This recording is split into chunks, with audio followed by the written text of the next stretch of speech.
क्या बताया? 4 जगह उपचुनाव हारे हैं। हाँ, तो चुनाव उपचुनाव हार वो तो चाहते हैं लोग कि उपचुनाव हारे और जो मेन चुनाव हो उसे जीते। आप जो बात कह रहे हैं कि वो चाहते हैं कि उपचुनाव हारे हैं और मेन चुनाव जीते हैं, तो आप एक बात आपके माध्यम से कह देना चाहता हूँ उनको भी कि इस बार ये जो मनसा है ना, ये पानी पानी हो जाएगी और वापस गुजरात जाना पड़ेगा बोरा बिस्तर लेकर के, और वहाँ से भी भगा दिए जाएंगे।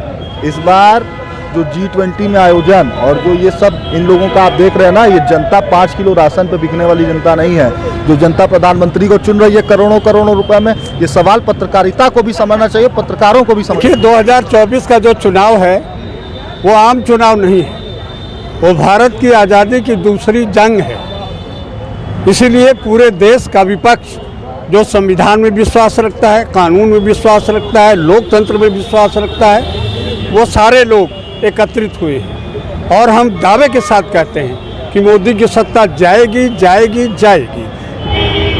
इंडिया और एनडीए का जो गठबंधन हुआ है उसके बाद से सारी सुगबुगाहटें, राजनीतिक हलचल लगातार बढ़ गया है और बनारस में किस तरीके से इंडिया गठबंधन 2024 में किस तरीके से तैयारी है, और ये तमाम लोग हैं, तमाम चेहरे हैं और ये लोग बताएंगे कि मोदी से कैसे लड़ा जाएगा। जिस तरीके से मोदी ने जिस तरीके से जो जिस एजेंडे पे चुनाव लड़ने का रणनीति बना रहे, क्या वो इस बार फेल होगा या पास होगा, ये बताइए। जिस तरीके से मोदी को हराने के लिए एक बहुत बड़ा गठबंधन हुआ है, वो क्या लगता है कि पास हो पाएगी 24 में? देखिए, जिस तरीके से हिंदुस्तान में भ्रष्टाचार एकदम चरम सीमा पे है, बेरोजगारी चरम सीमा पे है, आए दिन हत्याएं हो रही हैं, तो इन सारी चीज़ों को लेकर जो 24 दलों का गठबंधन हुआ है, इंडिया गठबंधन, उन्होंने तो अपना परफॉर्मेंस यूपी के घोसी के चुनाव में दिखा दिया।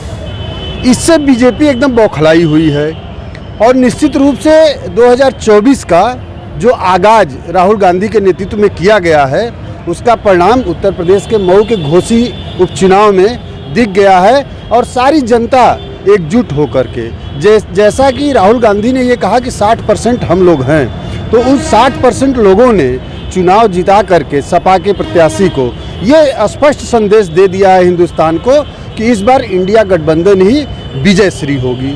आप क्या मानते हैं? आप घोसी चुनाव को लेकर आप लोग अपना कि आपको समझ रहे हैं कि मजबूत है, आपको ये नहीं पता है कि इस तरीके की बहुत सारी चीज़ें उलटफेर होती है, लेकिन 24 में वो अपने आप को यूपी में 80 की 80 सीट जीतने के वादा कर रहे हैं। देखिए, मामला क्या है कि जो 19 का परफॉर्मेंस है बीजेपी और एनडीए का, वो उसका पीक है, उससे ऊपर बीजेपी जाने वाली नहीं। और जैसा इंडिया गठबंधन की बात है, तो जन भावनाओं के अनुरूप ये 60% जनता का एक गठबंधन बना है। इस 60% जो लोगों का गठबंधन है, अब जनता महंगाई, बेरोजगारी, आर्थिक असमानता, सामुदायिक नफरत, इन सब चीज़ों से बड़ा तंग आ चुकी है। मोदी जी के झूठ से बड़ा तंग आ चुकी है, इनके नौटंकी से बहुत तंग आ चुकी है। तो जनता अब ये कह रही है कि कब तक हम हिंदू मुस्लिम झेलते रहेंगे, कब तक हम मंदिर मस्जिद की बात करेंगे, हमारे बच्चों के रोजगार की बात कब होगी, सस्ती शिक्षा की बात कब होगी, अच्छी स्वास्थ्य सुविधा की बात कब होगी। प्रधानमंत्री मोदी जी ने 2 चीज़, वो अभी कह रहे थे कि विश्वविद्यालय हम बना रहे हैं, उन्होंने एक तो सिंगल व्हाट्सएप यूनिवर्सिटी बनाई और एक प्रचलन यहाँ पैदा किया झूठ बोलने का। जितने भाजपाइयों को पूछिए, कुछ भी पूछिए, वो झूठ बोलते हैं। तो झूठ बोलना और व्हाट्सएप यूनिवर्सिटी का ज्ञान बांटना इन्होंने यही किया है। ठीक है, इसलिए ये बताइए कि 24 में क्या कुछ रहेंगे मुद्दे? देखिए, जिंदा रहने के लिए सबसे बड़ा आवश्यक है भोजन, बेरोजगारी, महंगाई। जब आदमी जिंदा रहेगा तब वो वोट देगा। आज महत्वपूर्ण यह है कि लोग खाएंगे क्या, अपने परिवार का भरण पोषण कैसे करेंगे। यह एक सामान्य व्यवस्था बनती जा रही है कि 5 किलो राशन पे जनता, 5 किलो राशन से तो जनता खुश है, लेकिन आप 5 किलो राशन से क्यों इतनी दिक्कत है आपको? नहीं, हमको दिक्कत नहीं है। दिक्कत यह है कि जनता को 5 किलो में खुश किया जा रहा है और अडानी को 50,000 करोड़ में खुश किया जा रहा है। बिल्कुल बिल्कुल। आप क्या मानते हैं 24 में किस तरीके से आपकी रणनीति बन रही है कांग्रेस की? देखिए, रणनीति जो भी है देश की राजनीति आपके सामने है, लेकिन यहाँ बात बड़ी स्पष्ट है। ईमानदार और बेईमान दो परंपरा चली आ रही है युगों से। तो अगर ईवीएम मशीन से बेईमानी से चुनाव हुआ जैसे पहले, अब होगा तो उसी तरह से गलत सही रिजल्ट आएंगे। तो पहले से कह रहे हैं कि आप लोग जो चुनाव हारेंगे तो ईवीएम आरोप लगाएंगे। आरोप लगाएंगे नहीं, ये वीवीपैट और ईवीएम में जब जो वोट पड़ते हैं उसकी काउंटिंग ये ईवीएम मशीन पर लिखी रहती है, तो उसकी वीवीपैट से पुर्जी क्यों नहीं मिलती? और जब भी वोट डाला जाता है किसी पार्टी को तो वो कमल के फूल पर जाता है वीवीपैट में। इसकी जांच बताइए कि घोषी चुनाव जीतने के बाद आप लोगों नहीं, इसका संज्ञान सुप्रीम कोर्ट ने लिया है, इसलिए मैं कोटेशन दे रहा हूं कि सुप्रीम कोर्ट में ये मैटर पेंडिंग है। और अगर ईवीएम मशीन से चुनाव नहीं होगा तो इस देश की जनता अपना फैसला सुना पाए। ठीक है, घोषी चुनाव आप अभी 5 किलो अनाज की बात कर रहे थे। एक तरफ वो कहते हैं कि 80 करोड़ लोगों को मैं खाद्यान्न उपलब्ध कराता हूँ, दूसरी तरफ कहते हैं कि मैं देश को आत्मनिर्भर बना रहा हूँ। तो किस ओर देश को ले जा रहे हैं, ये बड़ा सवाल है। महंगाई बड़ा मुद्दा है, जैसा अन्य वक्ताओं ने कहा, बेरोजगारी। आज तमाम डिग्री लिए बच्चे घूम रहे हैं, आज उनके सामने जो है पूरे भविष्य को लेकर चिंता है। उनके गार्जियन चिंतित हैं कि बच्चे को मैंने इतना पढ़ा दिया, शिक्षा दिया, इनके भविष्य को लेकर वो चिंतित है कि हम क्या करें। ये सवाल है सबसे बड़ा। और अभी पूर्व वक्ताओं ने कहा सस्ती शिक्षा होनी चाहिए, स्वास्थ्य की सेवाएं सस्ती होनी चाहिए, ये व्यवस्था कहाँ हो रही है?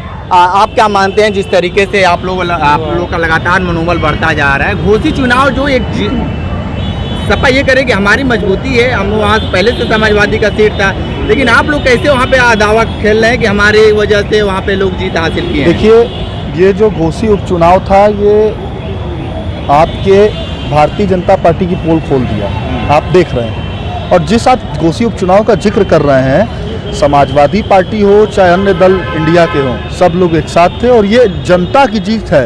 ये समाजवादी पार्टी की जीत है, निश्चित तौर से आप सही कह रहे हैं, मगर ये मुद्दों की जीत है, ये जनता की जीत है। ये झूठ बनाम जनता का चुनाव था जिसमें झूठ हारा और जनता जीती। तो ओम प्रकाश राजभर दावा करते हैं कि हमारे वहाँ पे जो प्रत्याशी दमखम भर रहे थे लेकिन जीत हासिल नहीं हुआ है। ओम प्रकाश राजभर एक बच्चे टाइप के नेता हैं, जो छोटा बच्चा शिशु होता है, कभी इस पाले में, कभी उस पाले में, कभी उस पाले में।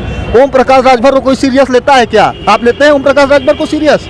राष्ट्रीय अध्यक्ष हैं अपने पार्टी के। हम कह रहे हैं ओम प्रकाश राजभर को सीरियस लेने लायक है कई नेता? वो किसी पार्टी के राष्ट्रीय अध्यक्ष हों, कुछ भी हों, लेकिन ये चुनाव जनता बनाम झूठ का था, जिसमें झूठ हारा है और जनता जीता है। ठीक है, आप क्या मानते हैं? आप तो बहुत सारे राजनीति नज़दीक से देखे हैं, चुनाव बहुत सारे, इस बार के चुनाव में क्या लगता है कि उलटफेर हो पाएगा कि नहीं, जो जिस तरीके से गठबंधन हुआ है? देखिए, 2014 का चुनाव जो हुआ था उसमें थोड़ा एंटी इनकम्बेंसी था, लेकिन 2019 के चुनाव आते आते ईडी गठबंधन, सीबीआई का और चुनाव आयोग का, संवैधानिक संस्थाओं का गठबंधन मोदी जी ने कर लिया और उस गठबंधन का नतीजा ये हुआ कि सब लोग मिलकर चुनाव लड़े। चुनाव आयोग ने जो लॉजिकल बात उन्होंने रखा कि वीवीपैट की पर्चियाँ ठीक से नहीं गिनी गई, आज भी मामला सुप्रीम कोर्ट में लंबित है, उन पर ठीक से विचारने के तो निष्पक्ष और ट्रांसपेरेंसी के साथ अगर चुनाव हो तो निश्चित रूप से सफलता मिलनी चाहिए। दूसरी बात जो आपने कहा अभी गठबंधन का, आपको ये जानना चाहिए कि आज भी भारत में सबसे कम वोट मिला 19 में, तो भी 20% वोट कांग्रेस का था। समाजवादी पार्टी हो चाहे बहुजन हो चाहे ममता बनर्जी की पार्टी, जितनी पार्टियाँ हों, सब 2, 2.5, 1.5%, 3% से ऊपर कोई पार्टी वोट नहीं पाई राष्ट्रीय स्तर पर। तो राष्ट्रीय स्तर की पार्टी केवल कांग्रेस है, इसका पूरे देश जाना था। एक बात। दूसरी बात ये कहना है कि जनता निश्चित रूप से महंगाई भ्रष्टाचार से उब चुकी है। जो अन्य वक्ताओं ने मामला उठाया, शिक्षा के क्षेत्र में, स्वास्थ्य के क्षेत्र में ये देश पूरा फेल्योर रहा है। कोरोना में हम दावा भले करेंगे 5 लाख लोग मरे, लेकिन अनऑफिशियली अगर हम लोग का जो आकलन है, कम से कम 5 करोड़ लोग मरे हैं भारत में। 5 करोड़ लोग। ठीक है, आप क्या मानते हैं 24 में क्या कुछ नया रणनीति बनेगी? देखिए, 2024 का जो चुनाव है वो आम चुनाव नहीं है, वो भारत की आज़ादी की दूसरी जंग है। इसीलिए पूरे देश का विपक्ष जो संविधान में विश्वास रखता है, कानून में विश्वास रखता है, लोकतंत्र में विश्वास रखता है, वो सारे लोग एकत्रित हुए हैं। और हम दावे के साथ कहते हैं कि मोदी की सत्ता जाएगी जाएगी जाएगी। 2024 में इंडिया गठबंधन सत्ता में आएगा आएगा आएगा। बिल्कुल। आपको एक चीज़ बता दें कि एक लोगों से हम जरूर मुलाकात करेंगे। ये प्रधानमंत्री हैं, प्रधानमंत्री बिल्कुल आप भी सोचेंगे तो प्रधानमंत्री बनारस में महात्मा गांधी काशी विद्यापीठ में जब चुनाव होता था, जो पहले जो प्रधानमंत्री हाँ पहले प्रधानमंत्री हैं महात्मा गांधी काशी विद्यापीठ। आप किस नज़र से देखते हैं ये चुनाव लोकसभा 24 को? झूठ और सच, झूठ और सच भैया, झूठ और सच। यह देश झूठ पर जाएगा कि सच पर जाएगा? सच परेशान हो सकता, हार नहीं सकता है, तो हारने का प्रश्न है। इनको उलट करके तब मैं रखा उन्हीं के लिए। अच्छा, मोदी को हटाकर सुभाष राम दाढ़ी बनाएंगे। अच्छा, मोदी को हटाकर दाढ़ी बनेगा? हाँ, ये सच है, यही सच है, इसके अलावा कुछ नहीं है। आप क्या कहेंगे जिस तरीके से आप लोग चुनाव लड़ने की रणनीति बना रहे हैं 24 को लेकर, कैसे जीतेंगे इससे भाजपा से? देखिए, विनाश काले विपरीत बुद्धि, भाजपा की बुद्धि विपरीत हो गई है। जब घमंड आदमी को अधिक हो जाता है तो स्वतः ही समाप्त हो जाता है। और अभी आपने घोसी का चुनाव देखा, हम नहीं कह रहे थे, भाजपा ही कह रही थी कि घोसी का चुनाव सेमीफाइनल है। इसीलिए अभी उन्होंने कहा कि ओम प्रकाश जी को आप लोग सीरियस लेते हैं, तो ओम प्रकाश जी ने क्या क्या कहा था आपको मालूम है? अच्छा, एक चीज बताइए कि अगर ओम प्रकाश राजभर एनडीए में चले गए हैं तो इतनी तकलीफ क्यों है? अगर वो कांग्रेस में आते तो बेहतर होता आप लोगों को। उनके जाने से कांग्रेस में तो बहुत पहले आ रहे थे, कांग्रेस ने लिया ही नहीं, मैं गवाह हूँ उसका। इसी जगह इनिशियल लाइन कार्यालय में 8 घंटा बैठा करते थे, लेकिन जो मांग थी वो कांग्रेस ने मानने के लिए तैयार नहीं हुआ। ओम प्रकाश जी के जाने से भाजपा और पूर्वांचल में कमजोर हुई है, क्योंकि वो ओम प्रकाश जी सीधे भ्रष्टाचार के प्रतीक है। और भाजपा में इस समय जिस तरीके से बेरोजगारी, भ्रष्टाचार, जो काम थाने पर, जो काम तहसील में 200 रुपये में होता था, इस समय 20,000 रुपये में हो रहा है। ठीक है, ठीक है। आप क्या कहेंगे 24 को लेकर, चुनाव को लेकर? देखिए, आपका जो कहना ये है कि ये इंडिया गठबंधन से आखिर में एनडीए को क्यों इतना डर लग रहा है? इसका मतलब है, अब देख रहे हैं उनकी भाषा बदल गई, उनके नेताओं की भाषा घमंडिया संगठन कर रहे हैं, घमंडिया गठबंधन कर रहे हैं। इसका क्या मतलब है? डर, हताशा। और अब जनता ये सवाल करे कि 24 में आप जाएंगे मैदान में, एनडीए के लोग तो ये कहेगी बेरोजगारी चरम सीमा पर, महंगाई चरम सीमा पर, और जो है स्वास्थ्य कुछ है नहीं, और हर व्यक्ति जो है, आप अब देखिए एक नया फंड आया है, आयुष्मान कार्ड बनाया जा रहा है, जबकि आयुष्मान कार्ड में किसी को अभी जो सुविधा कोई मिल नहीं रही है। नया आदेश आया कि राशन के दुकानों पर भी बनाया जाए, लेकिन कहीं कुछ हो नहीं रहा है, सर्वर काम नहीं कर रहा है, जनता आ रही रोज। ये क्या मतलब? झूठ फरेब की सरकार ज्यादा दिन तक नहीं चलेगी, झूठ फरेब की सरकार। ये क्या बताया? 4 जगह उपचुनाव हारे हैं।